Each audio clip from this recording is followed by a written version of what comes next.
ओम शांति। अव्यक्तवाणी 2 फरवरी 1969। अव्यक्त मिलन के अनुभव की विधि।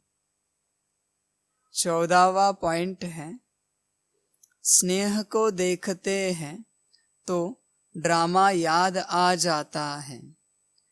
ड्रामा जब बीच में आता है तो साइलेंस हो जाते हैं।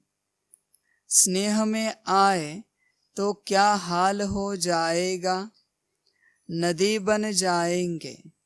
लेकिन नहीं, ड्रामा। जो कर्म हम करेंगे वह फिर सभी करेंगे, इसलिए साइलेंस। अगर सभी साथ होते तो जो अंतिम कर्मातीत अवस्था का अनुभव था वह ड्रामा प्रमाण और होता, लेकिन था ही ऐसे, इसलिए थोड़े ही सामने थे। सामने होते भी जैसे सामने नहीं थे।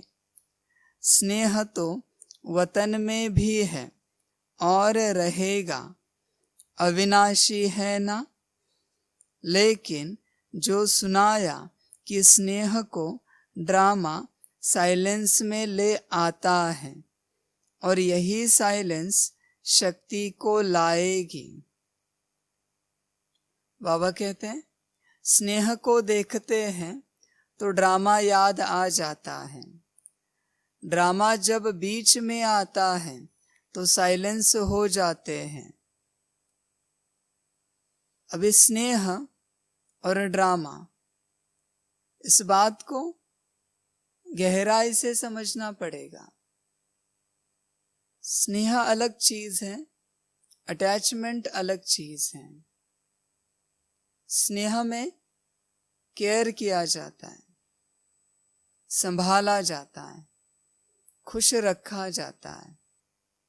अटैचमेंट में उस चीज को अपने पास रखने की कोशिश की जाती है, जबरदस्ती उसे पकड़ने की कोशिश की जाती है।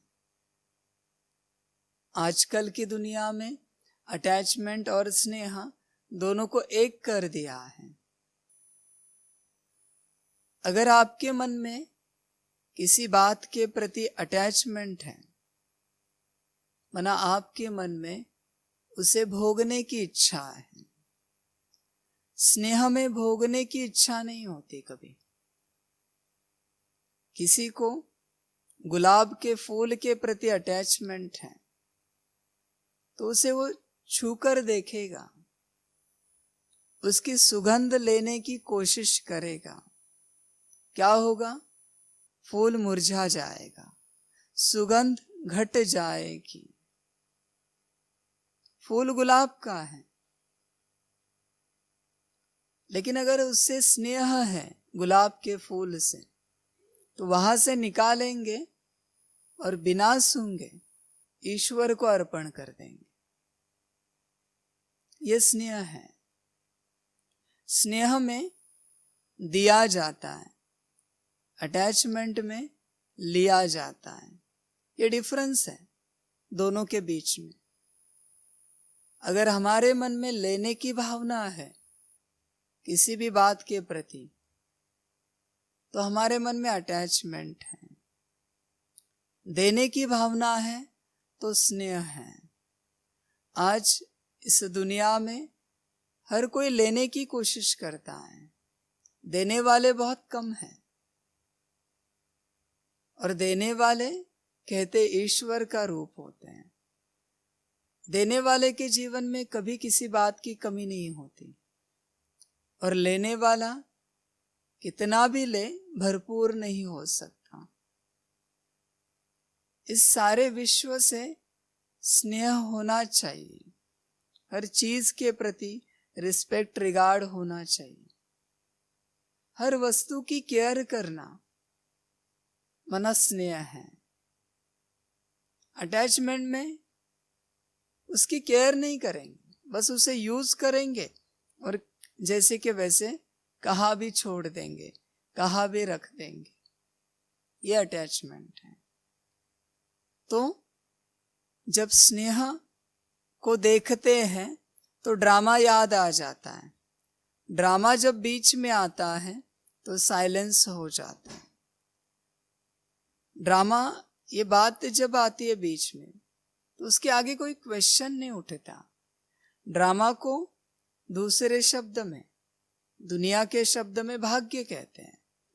कहते कि आपके भाग्य में यही लिखा था, इसीलिए यही हो गया। ज्ञान में उसे ड्रामा कहते हैं। तो आगे कोई क्वेश्चन नहीं उठता, सवाल नहीं उठता। जो कुछ मेरे जीवन में हो रहा है उसका कारण है मेरे कर्म। अगर हमने हमारी रिस्पॉन्सिबिलिटी ले ली तो उसी समय दुख की जो इंटेंसिटी है वो बहुत कम हो जाती। लेकिन जब हम हमारे कर्मों को किसी और के ऊपर थोप देते हैं, कहते कि आपके कारण ये बातें हुई, तो दुख और बढ़ता जाता है। जब हमारे जीवन में सुख आता है तो क्रेडिट खुद लेते हैं, और दुख आता है किसी और को वहां खड़ा कर देते हैं कि आपके कारण यह हुआ। तो ड्रामा जब बीच में आता है तो साइलेंस हो जाते हैं। ड्रामा यह शब्द ऐसा है, या भाग्य कहो, जो भी, कि उसके आगे कोई क्वेश्चन मार्क नहीं है। मन उसे स्वीकार कर लेता है। हाँ ठीक है, जो हो रहा है ठीक ही हो रहा है। हमारे ही ऐसे कोई कर्म होंगे जिसके कारण आज यह अवस्था है, फिर अच्छी हो या बुरी अवस्था हो। तो ड्रामा ऐसी चीज है जो हर एक बात को फुल स्टॉप लगा देती है। उसमें बहुत ज्यादा ताकत है। आप अपने जीवन में इस्तेमाल करके देखना इस शब्द को। जब भी आप दुखी हो, ड्रामा ये शब्द याद करना, दुख समाप्त हो जाएगा। जब आप सुखी हो, ड्रामा इस शब्द को याद करना, सुख 100 गुना ज्यादा बढ़ जाएगा। कोशिश करके देखना होता क्या है, इस शब्द की ताकत क्या है। स्नेह में आए तो क्या हाल हो जाएगा, नदी बन जाएंगे। लेकिन नहीं, ड्रामा। सभी बच्चों के अंदर स्नेह बहुत है, लेकिन क्या हो रहा है, ड्रामा उसे रोक रहा है। स्नेह तो है बाबा के लिए, परिवार के लिए, विश्व के लिए, लेकिन ड्रामा ने उसे रोक के रखा है। ये पूरा स्नेह सतयुग में आ जाएगा। जो कर्म हम करेंगे वह फिर सभी करेंगे, इसलिए साइलेंस। देखिए, सारी दुनिया आपको फॉलो करती है, इसलिए आपके कर्मों को देखकर लोग सीख जाते हैं कि कैसे कर्म करना चाहिए। हर किसी के जीवन में कोई एक आदर्श होता है, आइडल होता है, जिसको आप फॉलो करते हो। इनके जैसे हमें बनना है, तो लोग आपको फॉलो करते हैं। भल आप लोगों के सामने हो या ना हो, लेकिन आपसे एनर्जी सारे विश्व में जा रही है। जैसे कर्म आपके हो रहे हैं, जैसे स्थिति अवस्था आपकी है, वैसे सारे विश्व की बनती जा रही है। इसलिए इस बात को अच्छे से ध्यान में रखिए कि जो कर्म हम करेंगे वह फिर सभी करेंगे। इसलिए साइलेंस में रहो। साइलेंस, यह जो बात है ये बहुत गहरी है। साइलेंस में सारे सवालों के जवाब छिपे हुए हैं, और अगर आप साइलेंस में चले गए तो शायद कोई सवाल ही ना आए आपके सामने। इतनी ताकत है साइलेंस की। साइलेंस में सारे सवाल समाप्त हो जाते हैं, कोई प्रश्न नहीं बचता। प्रश्न कहाँ बचता है? ये जो भीड़ भाड़ है, ये जो केवॉस है, इसमें प्रश्न बचते हैं, प्रश्न उठते हैं। इसमें बड़ी झंझट है, बड़ा दुख है। सुख है तो दुख भी है, लेकिन साइलेंस का सुख अलग है। साइलेंस में अंश मात्र भी दुख नहीं है। दुख से कोसों दूर आप चले जाते हो साइलेंस में। कभी बैठकर इस साइलेंस में जाने की कोशिश कीजिए कि यह साइलेंस क्या है। अपने अंदर उतरना माना साइलेंस में जाना, अपने अंदर उतरना। जब तक आप बाहर हो तब तक आप भीड़ भाड़ में हो, परेशानी में हो, दुख दर्द में हो, शोर शराबे में हो, आवाज में हो, जब तक आप बाहर हो। जब आप खुद के अंदर उतर जाएंगे तो ये शोर शराबा खत्म हो जाएगा, अपने आप साइलेंस स्टार्ट हो जाएगा। फिर इसके लिए कहीं जाने की जरूरत नहीं है। किसी पहाड़ पर या किसी समंदर किनारे जाने की जरूरत नहीं। बस जहां हो अपने अंदर उतरो। 1 मिनट, आधा मिनट, 5 मिनट, 2 मिनट अपने अंदर उतरो। जब भी आप अशांत हो जाओ अपने अंदर उतरो, इस साइलेंस में उतर जाओ। मन को सुख मिलेगा, तन स्वस्थ हो जाएगा, सारे सवालों के जवाब मिल जाएंगे और रास्ता मिल जाएगा। कहाँ जाना है, कैसे जाना है, कब जाना है, सारे जवाब मिल जाएंगे। बस अपने अंदर उतरना है। आपको इस दुनिया में कोई गाइड नहीं कर सकता, इस बात को ठीक तरीके से समझ लीजिए, सिवाय आप खुद के। ईश्वर ने भी आपको गाइड किया, लेकिन जब तक आप अपने आप को गाइड करना नहीं चाहते, आपको सही रास्ता नहीं मिल सकता। इसलिए आप खुद ही आपको गाइड कर सकते हो। कहाँ जाना है, किस रास्ते से जाना है, ये सिर्फ आपके पास ही उत्तर है। कोई सिर्फ आपको बता सकता है, इस रास्ते से जाएंगे तो फल के पेड़ है, उस रास्ते से जाएंगे तो फूल के पेड़ हैं, पौधे हैं। अभी कौन से रास्ते से जाना है ये आपको डिसाइड करना पड़ेगा। इसलिए आप खुद ही आप स्वयं के गाइड हो, खुद के खुद गाइड हो आप। आपको इस दुनिया में कोई और गाइड नहीं कर सकता। भले ये ज्ञान कितना भी चले, लेकिन जब तक आप इसको स्वीकार नहीं करते और उस तरीके से नहीं चलते, तो आपको गाइडेंस नहीं मिल सकता। सामने वाला कितना भी गाइड करे, लेकिन आप जब तक उस पर नहीं चलते, उस गाइडेंस का कोई मतलब नहीं है। इसलिए अपने अंदर उतरो, अपने को देखो, अपने से बात करो और आगे चलो। अगर सभी साथ होते तो जो अंतिम कर्मातीत अवस्था का अनुभव था वह ड्रामा प्रमाण और होता।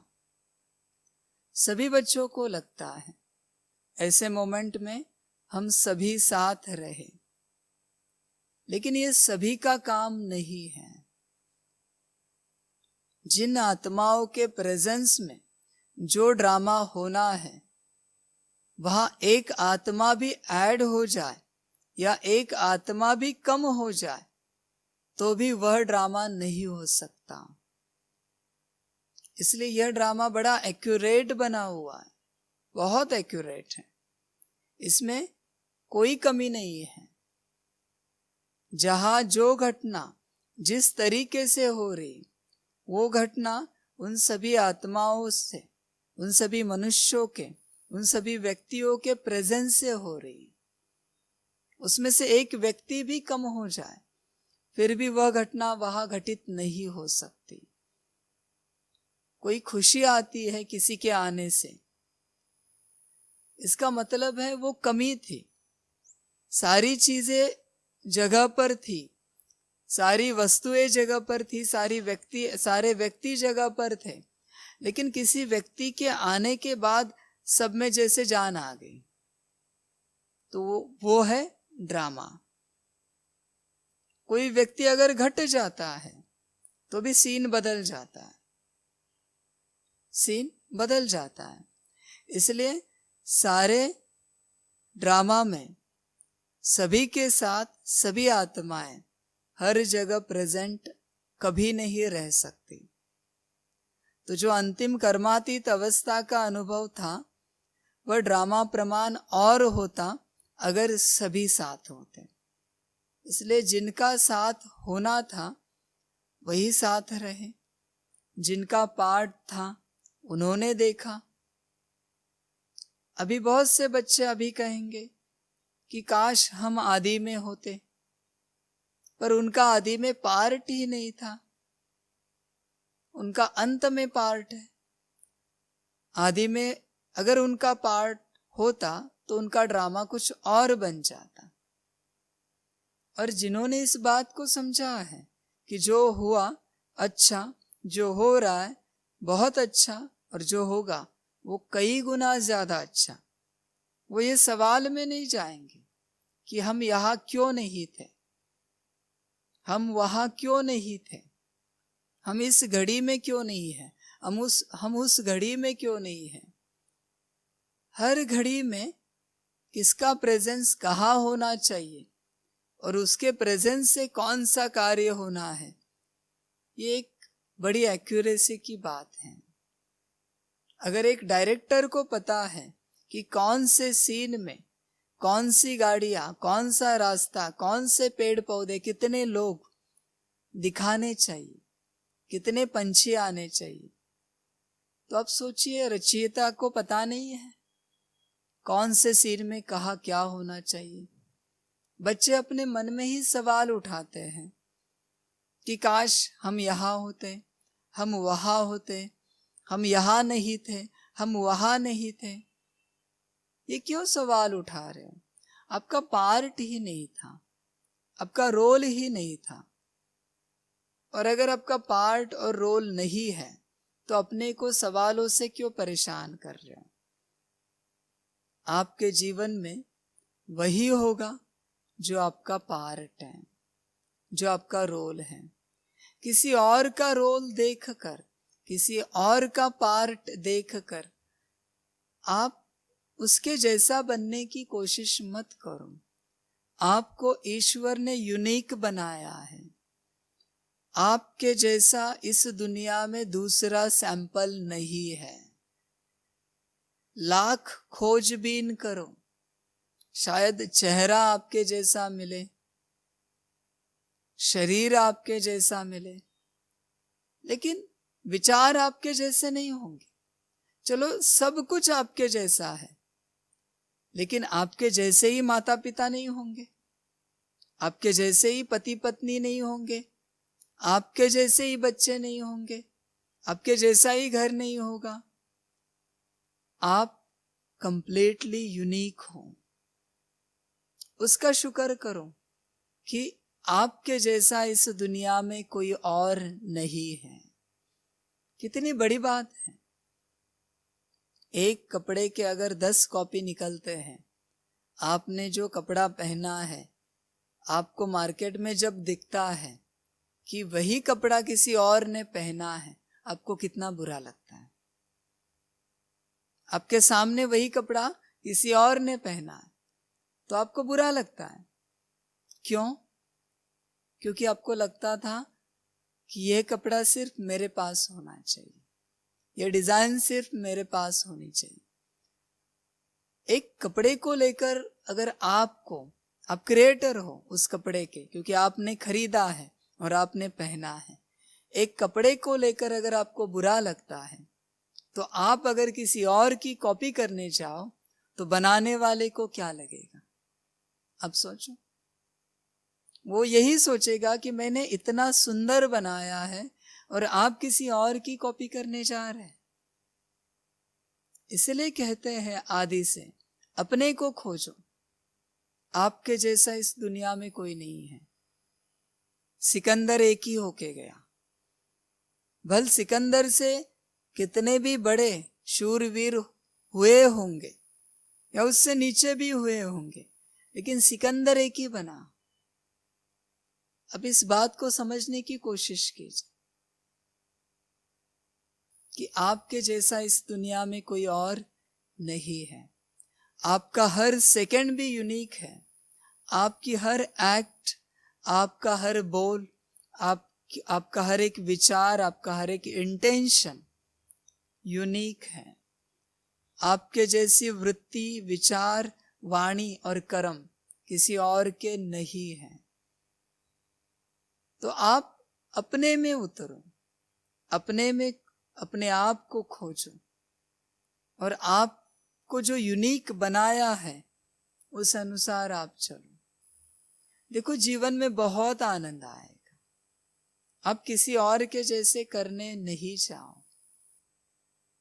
किसी और ने फर्स्ट क्लास निकाला तो आप फर्स्ट क्लास निकालने की कोशिश नहीं करो। हाँ, पास होने की कोशिश करो, फर्स्ट क्लास से भी आगे जाने की कोशिश करो, लेकिन सेम कॉपी करने की कोशिश नहीं करो। फिर आपको खुद की जीवन जीने का आनंद कभी नहीं आ सकता। कभी कहा भोजन की बात आती है, खाने की बात आती है, कोई कहता है कि हम ये खाएंगे और शायद आपको वो पसंद नहीं है और आप भी कहते हो कि हाँ हम भी ये खाएंगे, क्योंकि आपको लगता है कि वो व्यक्ति बड़े हैं, उन्होंने ये चीज मंगाई है, माना जरूर अच्छी होगी। आपको जो अच्छा लगता है वो आप मंगाओ, उनको उसमें संतुष्टि मिलती है। आप कॉपी नहीं करो। कॉपी करेंगे तो पूरा सुख नहीं मिलेगा आपको कभी। और अगर कॉपी करनी ही है तो ईश्वर की करो, फिर पूरा सुख क्या, सारी दुनिया का सुख मिलेगा और सारी दुनिया को आप सुख दे देंगे। किसी व्यक्ति की कॉपी नहीं करो, किसी के जैसा बनने की कोशिश नहीं करो। अगर बनना है तो ईश्वर के जैसा बनने की कोशिश करो, बाबा के जैसा बनने की कोशिश करो। तो आपका ड्रामा अलग है और हर किसी का ड्रामा अलग है। तो जहां जो ड्रामा हो रहा है उसमें जिनका पार्ट है वो उनका ही ड्रामा है, वह उनका ही पार्ट है। आप मत सोचो कि मेरा पार्ट क्यों नहीं है। अब सोचो कि आपका पार्ट क्या है। लेकिन था ही ऐसे, इसलिए थोड़े ही सामने थे। देखिए, ड्रामा ऐसे था इसलिए थोड़े ही सामने थे। सामने होते भी जैसे सामने नहीं थे, सामने होकर भी ना के बराबर थे। स्नेह तो वतन में भी है और रहेगा, अविनाशी है ना। लेकिन जो सुनाया कि स्नेह को ड्रामा साइलेंस में ले आता है। अगर स्नेह है तो साइलेंस धीरे धीरे उससे क्रिएट होता है। कैसे? जब ड्रामा बीच में आ जाता है। ड्रामा जब आता है तो स्नेह साइलेंस में चला जाता है और उस साइलेंस में जो स्नेह है उसकी कोई कल्पना भी नहीं है। कभी अनुभव करने की कोशिश करना कि साइलेंस में क्या स्नेह है, क्या प्यार है, और यही साइलेंस शक्ति को लाएगी। उस प्यार में ही ताकत है। साइलेंस में जो प्यार है उस प्यार में ही ताकत है। उस प्यार की ताकत विराट है, साइलेंस के प्यार की। कभी अनुभव करके देखना। फिर वहां साकार में मिलन होगा। अभी अव्यक्त रूप में मिलते हैं, फिर साकार रूप में सतयुग में मिलेंगे। देखिए, फिर वहां साकार में मिलन होगा। साकार रूप में सतयुग में मिलेंगे। अभी अव्यक्त मिलन है। समय अनुसार हर एक बात बदलती जाती है। आज का दिन कल नहीं हो सकता, आज का सेकंड कल रिपीट नहीं हो सकता। भले आपने आज जो पहना है वो कल पहनो, आज जो खाया है वो कल खाओ, लेकिन आज का दिन कभी जिंदगी में दोबारा नहीं आएगा, कभी नहीं आ सकता। इसलिए आज को जियो, आज के बारे में सोचो, कल को भूल जाओ। आज आप जहां हो, जैसे हो, उसमें खुश रहो।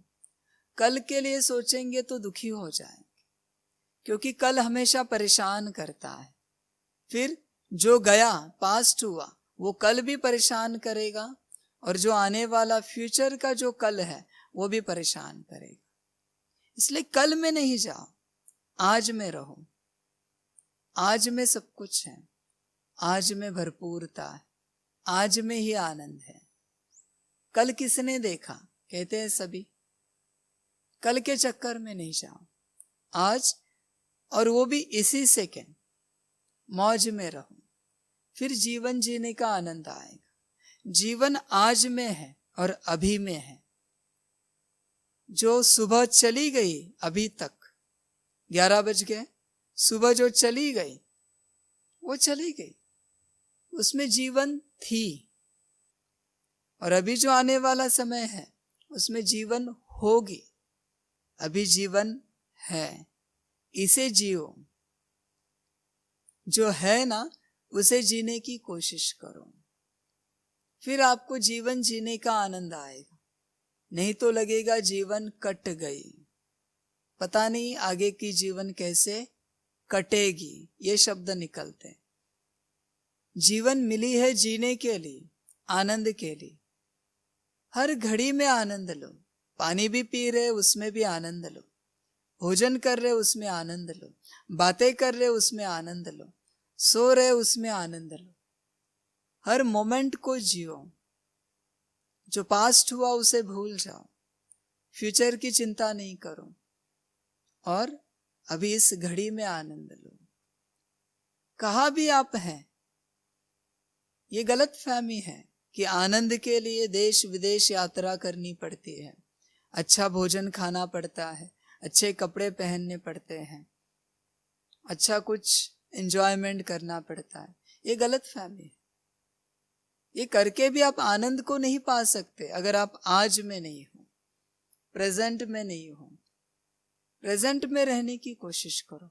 फिर आपके पास जो है, जैसा है, उसमें आप खुश रहेंगे। इतने खुश कि जिसकी कोई कल्पना नहीं है, जिसका वर्णन भी नहीं कर पाएंगे।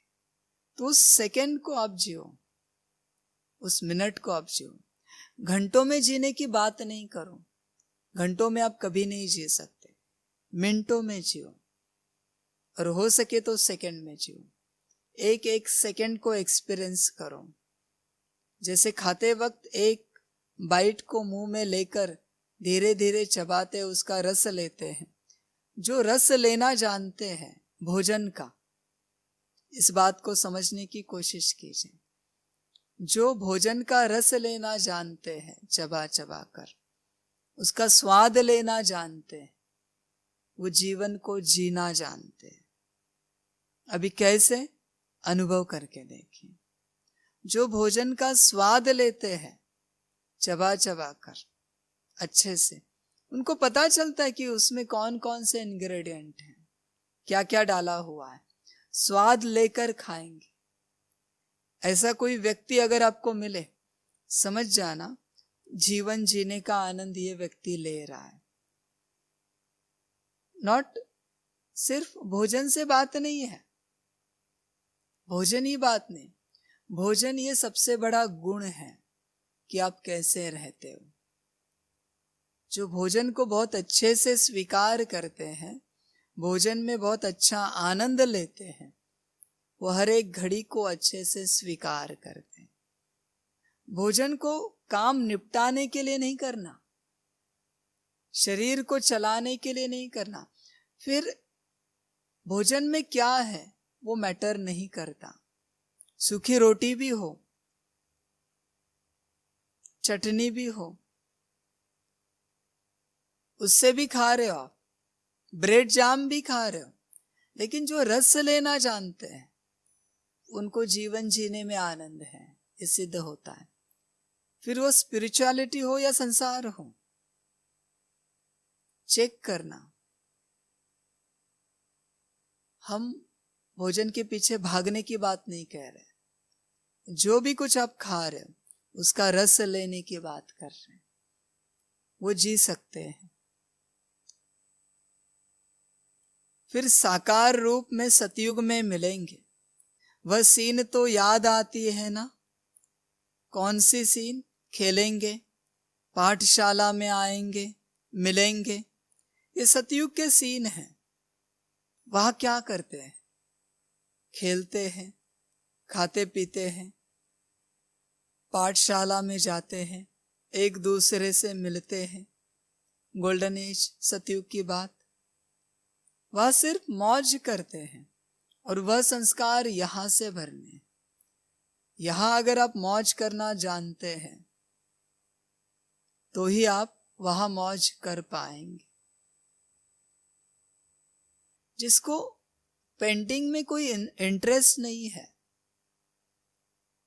पेंटिंग्स में कोई इंटरेस्ट नहीं है, उसको पेंटिंग के एग्जीबिशन में लेकर जाकर क्या मतलब मिलेगा? आप उसको लेकर जाएंगे वहां पर, उसको कोई रस ही नहीं है चित्रों में। बस वो देखेगा, एक एक चित्र देखेगा, एक एक रंग देखेगा, कहेगा हाँ बड़े सुंदर बने हैं, पर उसमें क्या सुंदरता है उसको पता ही नहीं है। उसी प्रकार सतयुग में जाने के लिए यहां जो संगम का जीवन है उसको जीना आना चाहिए। परमात्मा के साथ अगर आपको जीना आ रहा है तो आप सतयुग में जीवन जी पाएंगे। यहां इस सिचुएशन में जैसे दुनिया चल रही है उसमें भी आप खुश रह पा रहे हो, हर बात बात में आनंद ले पा रहे हो, तो ये आप सतयुग के लायक हो, सतयुग के लिए पात्र हो। वरना आपका कोई काम नहीं है वहां सतयुग में। सतयुग का बीज यहां आपके अंदर जा रहा है। अगर आप यहां खुश रह सकते हो तो वहां के लिए आप पात्र हो। इस दुनिया में भी सिलेक्शन किया जाता है। कोई बड़ा प्रोग्राम है, बड़ी पार्टी है, बड़ा फंक्शन है, तो सिलेक्शन किया जाता है। ये अगर आपके अंदर पात्रता है तो ही आपको वहां अलाउ किया जाएगा। यहां भी देखो बड़े बड़े प्रोग्राम होते हैं, उनके ड्रेस कोड होते हैं, उनका चाल चलन होता है। इस प्रकार से अगर आप चल सकते हो, आपकी बातें इस प्रकार की हैं, तो ही आपको अलाउ किया जाएगा। यहां कलयुग में अब सोचो, कलयुग में भी पात्रता देखकर चुना जाता है। सतयुग तो बहुत बड़ी बात है, तो वह पात्रता यहां बनानी है। वह पढ़ाई यहां चल रही है। अगर आपके अंदर वह पढ़ाई नहीं आ पाए तो विचार भी नहीं करना कि आप सतयुग में आ सकते हो। फिर आपको भावना का भाड़ा मिल जाएगा। ऐसे ही सतयुग में नहीं जा सकते।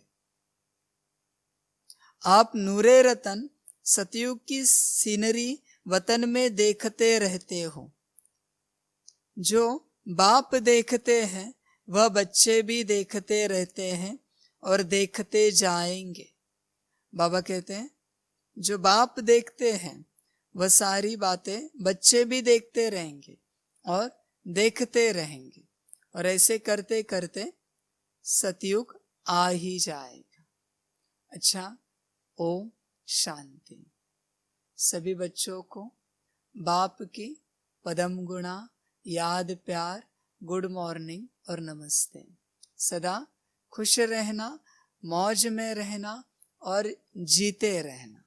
जीते रहना माना हर सेकंड को जीना, हर मोमेंट को जीना और बाप को याद रखना हर मोमेंट में। हर घड़ी में, और बहुत मौज में रहना। ये मौज का संस्कार ही सतयुग में लेके जाएगा आपको। ये संस्कार सतयुग का संस्कार है, तो इसे छोड़ना नहीं, इसे पकड़ के रखना और हर घड़ी मौज में बिताना। अच्छा, ओम शांति।